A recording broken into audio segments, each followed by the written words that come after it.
Calvin cycle और C3 pathway. बहुत time पहले एक साइंटिस्ट थे जिनका नाम था मेल्विन कैल्विन। उन्होंने रेडियो एक्टिव कार्बन डाइऑक्साइड पे एक्सपेरिमेंट किया था, क्योंकि उन्हें ये जानना था कि जब कार्बन डाइऑक्साइड किसी भी प्लांट में एंटर करता है तो वो अपना फूड कैसे बनाता है प्लांट, यानी कि वो ग्लूकोज कैसे बनाता है, और CO2 प्लांट में एंटर करके कहाँ कहाँ जाता है। इसलिए इस साइकिल का नाम कैल्विन पड़ा, क्योंकि इन साइंटिस्ट का नाम था मेल्विन कैल्विन। इन्होंने अपने ही नाम पे ये साइकिल दे दिया। इन्होंने रेडियो एक्टिव CO2 इसलिए लिया क्योंकि CO2 जो कि रेडियो एक्टिव है उसके पाथ को ट्रेस करना काफ़ी इजी होता। वहीं अगर नेचर के कार्बन डाइऑक्साइड को ये लेते तो उतना आसान नहीं होता इनके लिए पूरा एक एक्सपेरिमेंट करना। कार्बन डाइऑक्साइड जब फर्स्ट टाइम किसी भी लीफ में एंटर करता है तब वो जाता है मीसोफिल सेल्स में। मीसोफिल सेल्स लीफ में प्रेजेंट होती हैं और मीसोफिल सेल्स के अंदर होता है 5 कार्बन कंपाउंड जिसका नाम होता है RUBP, ribulose 1,5 bisphosphate. Carbon dioxide उसके साथ अटैच होता है और वहीं से शुरू होता है ग्लूकोज का फॉर्मेशन।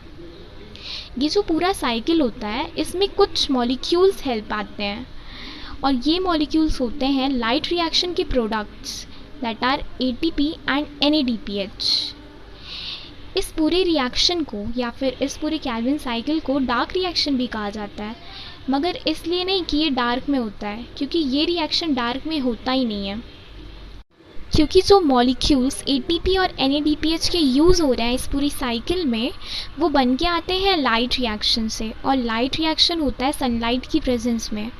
जब सनलाइट पड़ता है लीफ पर तब वो वाटर को ब्रेक डाउन करके उसके इलेक्ट्रॉन को रिलीज़ करवाता है, और ये इलेक्ट्रॉन जो कि स्ट्रोमा में जाते हैं और NADP मॉलिक्यूल जो पहले से वहाँ प्रेजेंट होता है स्ट्रोमा में उससे जा कर के अटैच हो जाते हैं और NADPH का फॉर्मेशन करते हैं। NADPH का इस पूरे साइकिल में ये काम होता है कि वो रिड्यूस करने में हेल्प करता है। अब वो रिड्यूस क्या करता है, जब एक कार्बन डाइऑक्साइड एंटर करता है साइकिल में तो उसमें हाइड्रोजन तो होता नहीं है, बट ग्लूकोज के मॉलिक्यूल में हाइड्रोजन तो होता ही है, इसलिए उसका रिडक्शन होना भी ज़रूरी होता है जो होता है NADPH की हेल्प से। और ATP भी लाइट रिएक्शन का ही प्रोडक्ट है जो हेल्प करता है इस पूरे साइकिल को एनर्जी देने के लिए। एनर्जी का यूज़ इस साइकिल में कुछ ही स्टेप्स में होता है, सारे स्टेप्स में नहीं होता है। वो आगे हमें साइकिल में पता चलेगा कि कहाँ कहाँ किसका यूज़ होता है, बट इससे ये लेना देना नहीं है कि इस साइकिल का नाम अगर डार्क रिएक्शन है तो ये डार्क रिएक्शन में होता है, मतलब ये डार्क में होता है, क्योंकि ये डार्क में नहीं होता है। ये लाइट रिएक्शन के प्रोडक्ट के ऊपर डिपेंड करता है, बट ये डार्क में नहीं होता है। C3 साइकिल कंप्लीट होती है 3 स्टेप्स में। The first step is carboxylation, यानी कि कार्बन डाइऑक्साइड का ऐड होना। The second step is reduction and the third step is regeneration. जब atmospheric carbon dioxide first time enter करता है मीसोफिल सेल्स में तो वो सबसे पहले उसकी primary acceptor that is RUBP उसमें जाकर के कंबाइन हो जाता है। RUBP 5 कार्बन कंपाउंड का होता है और एक CO2 का मॉलिक्यूल इससे जब अटैच हो जाता है तब वो 6 कार्बन का अनस्टेबल कंपाउंड का फॉर्मेशन करता है। इस प्रोसेस में कोई एनर्जी यूज़ नहीं होती, यानी कि कोई भी ATP मॉलिक्यूल खर्च नहीं होता है। जो 6 कार्बन का कंपाउंड बनता है वो अनस्टेबल होता है, इसलिए वो ब्रेक कर जाता है 2 मॉलिक्यूल ऑफ 3 कार्बन कंपाउंड में, और वो कंपाउंड होता है फॉस्फोग्लिसरिक एसिड या फॉस्फोग्लिसरेट। क्योंकि वो 6 कार्बन का कंपाउंड अनस्टेबल था इसलिए वो ब्रेक कर गया। अब इसमें होता है रिडक्शन। रिडक्शन में एनर्जी का यूज़ होता है और इसमें 2 मॉलिक्यूल ऑफ ATP और 2 मॉलिक्यूल ऑफ NADPH यूज़ होते हैं। ATP कन्वर्ट हो जाता है ADP में और NADPH कन्वर्ट हो जाता है NADP में। जो फॉस्फोग्लिसरेट होता है क्योंकि वो एक एसिड है, फॉस्फोग्लिसरिक एसिड, तो वो रिड्यूस होकर बनाएगा एल्डिहाइड और वो बना देता है ग्लिसरैल्डिहाइड या ट्रायोस फॉस्फेट। ट्रायोस फॉस्फेट से वो या तो सुक्रोज या तो ग्लूकोज बनाने के लिए निकल जाता है और बाकी के जो 5 कार्बन होते हैं वो रीजेनरेट हो जाते हैं RUBP बनाने के लिए। रीजेनरेशन स्टेप में भी एक मॉलिक्यूल यूज़ होता है ATP का, क्योंकि ये भी एनर्जी यूज़ करता है। जो एक कार्बन रिलीज़ हुआ होता है ट्रायोस फॉस्फेट से वो ग्लूकोज का मॉलिक्यूल बनाने जाता है, बट ग्लूकोज का जो मॉलिक्यूल होता है वो तो 6 कार्बन कंटेन करता है और एक कार्बन के निकलने से कुछ होगा नहीं। इस वजह से एक साइकिल से केवल एक ही कार्बन का कंपाउंड आता है और ये साइकिल कंटिन्यूअसली चलती जाती है। फिर कितने साइकिल लगेंगे एक मॉलिक्यूल बनाने के लिए ग्लूकोज के?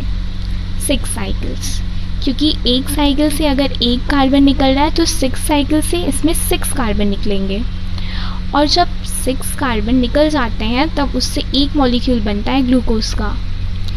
क्योंकि एक साइकिल में 3 मॉलिक्यूल ऑफ एटीपी का यूज़ हो रहा है और एक मॉलिक्यूल NADPH का यूज़ हो रहा है, इसलिए 6 साइकिल में 18 एटीपी का यूज़ होगा। क्योंकि एक साइकिल में अगर 3 का यूज़ हो रहा है तो 6 साइकिल में 6 3 18 और 6 साइकिल में 12 NADPH का यूज़ होगा।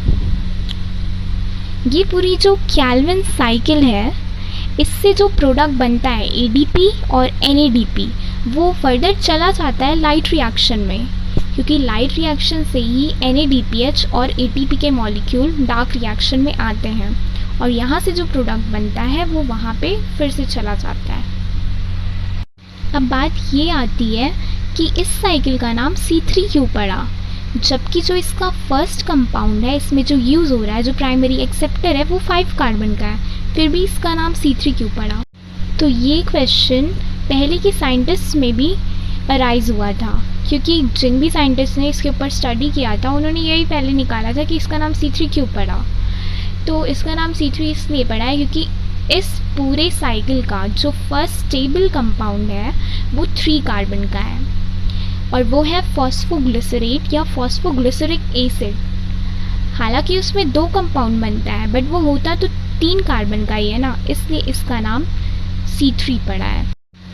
इस पूरी साइकिल में जो फर्स्ट स्टेप होता है कार्बोक्सिलेशन, वो एक एंजाइम की हेल्प से होता है जिसका नाम रुबिस्को है, और वो एंजाइम पूरे वर्ल्ड का मोस्ट अबंडेंट एंजाइम या प्रोटीन माना जाता है। रुबिस्को का फुल फॉर्म होता है राइबोलोज बिसफॉस्फेट कार्बोक्सिलेज ऑक्सीजनेस।